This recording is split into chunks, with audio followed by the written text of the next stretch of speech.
Hello అండి, అందరికి ఎలా ఉన్నారు? మీకు ఈరోజు వచ్చేసి గవ్వ అరబ్బీ అండ్ చాయ్ ఎలా చేయాలో చూపిస్తాను, చూసేయండి. ఇవి వచ్చేసి కప్పుని ఇక్కడ ఫెనాంజిన్ అంటారనమాట. నేను ఎలాగో ప్రిపేర్ చేస్తున్నాను కాబట్టి మీకు చూపిస్తున్నాను. ఇవి వచ్చేసి తికానా చాయ్ తాగేదానికి అనమాట. ఇక్కడ చూడండి, షుగర్ని ఇక్కడ సుక్కర్ అని పిలుస్తారనమాట అరబిక్లో. తర్వాత మీకు గెప్సా, ఈ స్పూన్ని గెప్సా అంటారనమాట. అరబిక్లో స్పూన్ని గెప్సా అంటారు. వీటిని మతారా అంటారు అనమాట. ఇవి వచ్చేసి గల్లాయి, వాటర్ కాంచుకుందని గల్లాయి అని అంటారు అరబిక్లో. వీటిని క్లీన్ చేసుకొని వాటర్ అయితే పోసుకొని పక్కన పెట్టేసుకుందాం అనమాట. రెండిట్లో కూడా వాటర్ పోసేసాను, క్యాప్ పెట్టేసి పక్కన పెట్టేద్దాం అనమాట. ఇది వచ్చేసి కవ్వది. తర్వాత పక్కనది పెద్దది వచ్చేసి చాయ్ది అనమాట.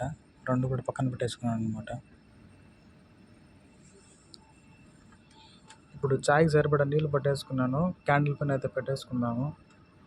ఇది గవ్వ కాంచుకునేదానికి జస్ట్ బైరెక్ సెంటర్ అది. అది వచ్చేసి చాయ్ టీ అండి, శ్రీలంకన్ అది. 2 స్పూన్లు అయితే సరిపోతాయి అన్నమాట.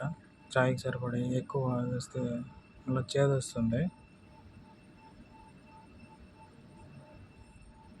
ఇవి వచ్చేసి అరబిక్ గవ్వ అనమాట, ఇన్స్టెంట్ చేసుకునేది. 6.5 దినాలంటే మన ఇండియన్ లెక్క వచ్చేసి 1800 రూపాయలు అనమాట. 10 ప్యాకెట్స్ దాంట్లో. మొత్తం అయితే పొడిపోయే దాంట్లో అయితే ఇలా మిక్స్ చేసుకోవాలి.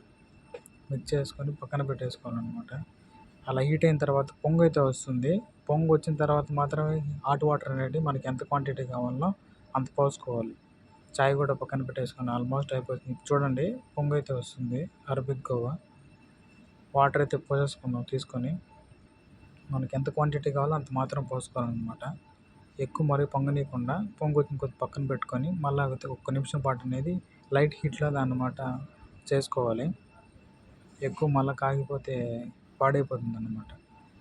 అరబిక్ గవ్వ అయితే అయిపోయింది. ఇప్పుడు చాయ్ కూడా అదే విధంగా పొంగు వస్తుంది అనమాట. దీన్ని ఎక్కువ పొంగనీయకూడదు, చేదు వస్తుంది అనమాట. ఇది ఎందుకంటే శ్రీలంకది కాబట్టి కొద్దిగా ఇది అయిపోతుంది అనమాట, ఎక్కువ హీట్ చేయటం వల్ల. క్యాండిల్ అయితే ఆఫ్ చేసేసుకున్నాను. దీన్ని పక్కన పెట్టేసుకొని అలా 1 నిమిషం ఉండిచ్చేసిన తర్వాత ఈ మతారాలు అనమాట, చాయ్ చేసుకొని వాళ్ళకి ఇచ్చేదానికి. ఫస్ట్గా అయితే నేను గవ్వ అయితే పోసుకుంటున్నాను. చూడండి ఎలా ఉందో గవ్వ. గవ్వ అయితే దాంట్లో పోసేసాను. తర్వాత వచ్చేసి చాయ్ ఎలా పోయాలి కాబట్టి ఆ కెటిల్ వేసి కడిగేసుకొని చాయ్ అయితే పోసేస్తున్నాను ఇప్పుడు. దాంట్లో ఉండేది గవ్వ అండి. ఇప్పుడు దీంట్లో పోసి పెద్ద దాంట్లో పోసి చాయ్ అయితే పోస్తున్నాను చూడండి. ఇది 1 లీటరు, అది 700 ml ఉంటుంది గవ్వది.